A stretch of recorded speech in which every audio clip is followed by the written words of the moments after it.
Materialismo. 147. Porque los anatomistas, los fisiólogos y, en general, quienes se dedican a las ciencias de la naturaleza son inducidos tan a menudo hacia el materialismo? El fisiólogo relaciona todo con lo que ve.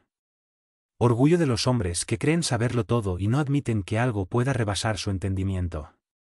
Su propia ciencia los hace presuntuosos, piensan que la naturaleza no puede ocultarles nada. 148. ¿No es lamentable que el materialismo sea una consecuencia de estudios que, por el contrario, deberían mostrar al hombre la superioridad de la inteligencia que gobierna el mundo? ¿Será preciso concluir de ahí que esos estudios son peligrosos? No es verdad que el materialismo sea una consecuencia de esos estudios, el hombre es quien infiere de ellos una conclusión falsa, pues puede abusar de todo, hasta de las mejores cosas. Por otra parte, la nada los asusta más de lo que tratan de aparentar. Los espíritus fuertes suelen ser más fanfarrones que valientes. La mayoría de ellos solo son materialistas porque no tienen nada con que llenar ese vacío. Ante el abismo que se abre a sus pies, mostrarles una tabla de salvación y de inmediato se aferrarán a ella. Por una aberración de la inteligencia, hay personas que solo ven en los seres orgánicos la acción de la materia, y atribuyen a ella todos nuestros actos. No han visto en el cuerpo humano más que una máquina eléctrica. No han estudiado el mecanismo de la vida más que en el funcionamiento de los órganos. Con frecuencia la han visto extinguirse por la ruptura de un hilo, y solo vieron ese hilo.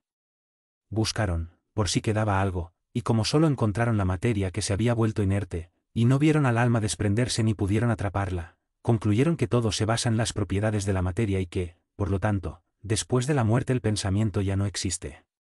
Triste conclusión, si así fuese, porque entonces el bien y el mal no tendrían sentido. El hombre hallaría fundadas razones para pensar solo en sí mismo y poner por encima de todo la satisfacción de sus goces materiales.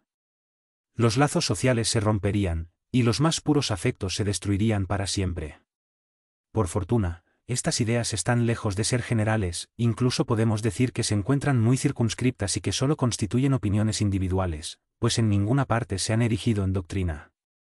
Una sociedad fundada en estas bases llevaría en sí el germen de su disolución, y sus miembros se destrozarían unos a otros como bestias feroces. El hombre tiene, instintivamente, la convicción de que para él no todo termina con la vida. La nada le infunde horror. En vano se ha resistido a la idea del porvenir. Cuando llega el momento supremo, pocos son los que no se preguntan qué será de ellos, pues la idea de dejar la vida para siempre tiene algo de aflictivo. En efecto, ¿quién podría encarar con indiferencia una separación absoluta, eterna, de todo lo que amó? ¿Quién podría ver sin pavor abrirse ante sí el abismo inmenso de la nada, donde se hundirían para siempre todas sus facultades y esperanzas, y decirse, ¿y qué? Después de mí, nada, nada más que el vacío, todo acabará para siempre, unos días más y mi recuerdo se borrará de la memoria de los que me sobrevivan, pronto no quedará rastro alguno de mi paso por la tierra, hasta el bien que hice será olvidado por los ingratos a quienes ayudé, y nada para compensar todo eso. ¿Ninguna perspectiva más que la de mi cuerpo roído por los gusanos? ¿No tiene este cuadro algo de horroroso y glacial? La religión nos enseña que no puede ser así, y la razón nos lo confirma.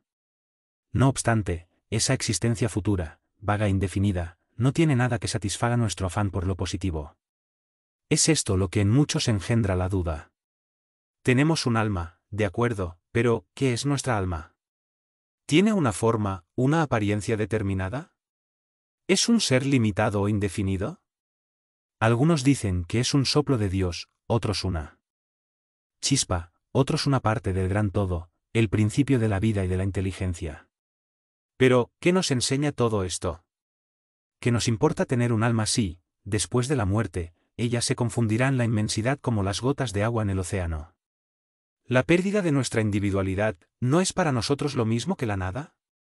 Se dice además que el alma es inmaterial, pero una cosa inmaterial no puede tener proporciones definidas.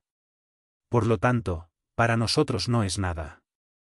La religión nos enseña también que seremos felices o desdichados según el bien o el mal que hayamos hecho.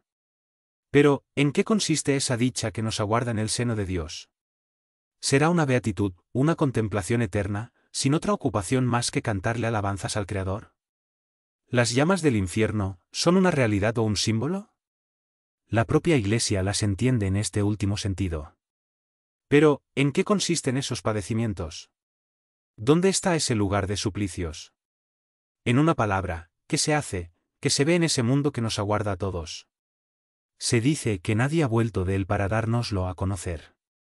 Eso es un error, y la misión del espiritismo consiste precisamente en instruirnos acerca de ese porvenir, en mostrárnoslo haciendo que hasta cierto punto lo palpemos y lo veamos, ya no mediante el razonamiento, sino con los hechos. Gracias a las comunicaciones espíritas, la existencia futura ya no es una presunción, una probabilidad sobre la cual cada uno discurre a su antojo, que los poetas embellecen con sus ficciones o siembran de imágenes alegóricas que nos engañan, es la realidad que se presenta ante nosotros, pues son los propios seres de ultratumba los que vienen a describirnos su situación y a decirnos lo que hacen, que nos permiten asistir, por decirlo así, a todas las peripecias de su nueva vida, y de ese modo nos muestran la suerte inevitable que nos está reservada según nuestros méritos y nuestras malas acciones. ¿Hay en esto algo antirreligioso? Muy por el contrario, ya que los incrédulos encuentran en eso la fe, y los tibios, la renovación de su fervor y su confianza.